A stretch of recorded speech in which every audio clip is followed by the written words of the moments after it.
सिद्धि की शादी के बाद वो ससुराल चली जाती है। पीछे रह जाती है भाभी रानी। सिद्धि के ससुराल जाते ही भाभी कहती है, अरे वाह जी वाह, सारे कपड़े मेरे। हाय रे पैंट, अरे वाह वाह, मजा आ जाएगा। अरे ये सिद्धि की अलमारी के सामने खड़े होकर क्या बड़बड़ा रही है? जाकर देख मेहमानों को विदाई की मिठाई मिली कि नहीं। अब हाँ माँ जी, क्यों नहीं, लेकिन पहले कपड़े तो बदल लूं। अब रानी आ जाती है सिद्धि के उन कपड़ों में जो वो ससुराल जाने से पहले घर छोड़ जाती है। अरे रानी, कुछ दिन रुक जाती। अरे ये तो सिद्धि बिटिया को मैंने ही दिया था, बड़ा ही फबता था उस पर, तुझ पर तो कुछ खास नहीं लग रहा। अब वो ना मेरे सारे कपड़े गीले थे तो सोचा पहन लूं। वैसे भी सिद्धि को कौन सा भी पुराने आउटडेटेड कपड़ों को पहनना है। वैसे भी ये सूट तो मैंने तभी पहना था, वैसे खास है भी नहीं ये। हाँ ठीक है, लेकिन ना मेरी सिद्धि पर तो जमता था। सारे मेहमान चले जाते हैं और सिद्धि ससुराल से मायके पहली बार आती है। ओह, अपना घर, अपना कमरा, अपनी अलमारी। ये बोलकर जैसे ही सिद्धि अलमारी खोलती है तो सामने उसके कपड़ों की जगह कुछ और ही रखा होता है।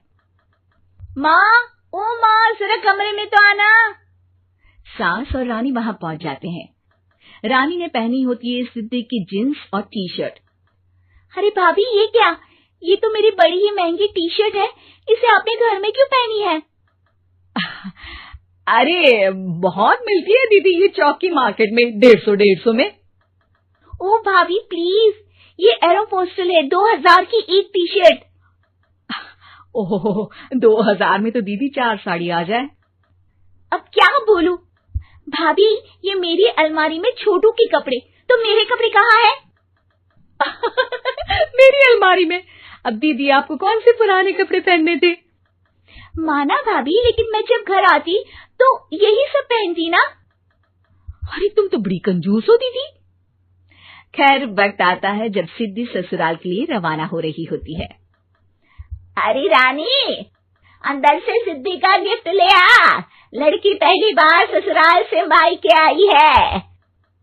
रानी अंदर जाती है और एक सिंपल सी साड़ी लेकर बाहर आ जाती है। ये लीजिए माँ जी। सास बेटी को गिफ्ट देकर ससुराल भेजती है। अगले दिन रानी एक सुंदर सी साड़ी पहनकर सामने आती है। अरे रानी, ये तो वो साड़ी है जो मैंने सिद्धि को देने के लिए दी थी जब वो ससुराल ले जाती, लेकिन ये तूने कैसे पहन ली? अरे माँ जी, ये साड़ी तो मुझे बहुत पहले से ही पसंद थी, लेकिन चिंता ना करिए, मैंने सिद्धि के लिए भी अच्छी सी साड़ी दी है। हाँ। तभी सिद्धि का फोन आता है। क्या माँ, कुछ अच्छा तो दिया होता ससुराल ले जाने के लिए। अरे पहले दिखा दिया होता। ये चमकते हुए पैकेट में नौकरानी वाली साड़ी मत दिया करो माँ। अरे बेटे, वो तेरी भाभी ने ना गलती से उससे पैकेट बदल गया। हाँ, मैं कल ही तेरे भाई के हाथ से तेरा वाला पैकेट भेज दूंगी।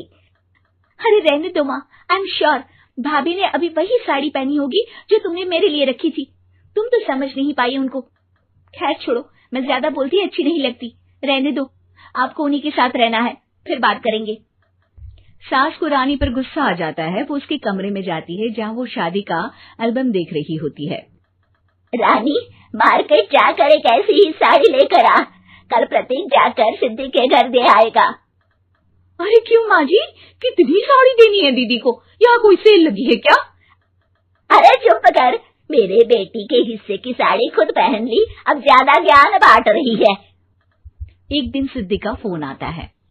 माँ, मेरी सास ने आप सबको खाने पर बुलाया है। सारे लोग सिद्धि के ससुराल पहुंचते हैं। खाना खाकर वो लोग निकल रहे होते हैं कि सिद्धि की सास सभी को गिफ्ट देती है।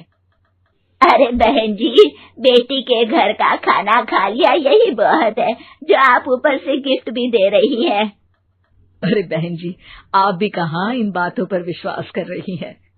सास सभी को गिफ्ट देती है, लेकिन रानी को जो साड़ी देती है वो अजीब सी हरे रंग की, लाल रंग के बड़ी छाप वाली होती है। अरे छी, ये कौन पहनेगा? सासू माँ को तो जरी वाली इतनी सुंदर, और मेरे लिए ये नौकरानी वाली। अरे भाभी, दरअसल मैं जब भी घर आती थी आप वापसी में ऐसी ही साड़ी देती थी ना, तो माँ ने सोचा कि आपको आपकी पसंद की ही साड़ी क्यों ना दी जाए। बेचारी रानी, बोलती भी तो क्या। सिद्धि और सास रानी का चेहरा देखकर हंसने लगती है, तो रानी समझ जाती है कि अपने ही बिछाए जाल में वो फंस चुकी है।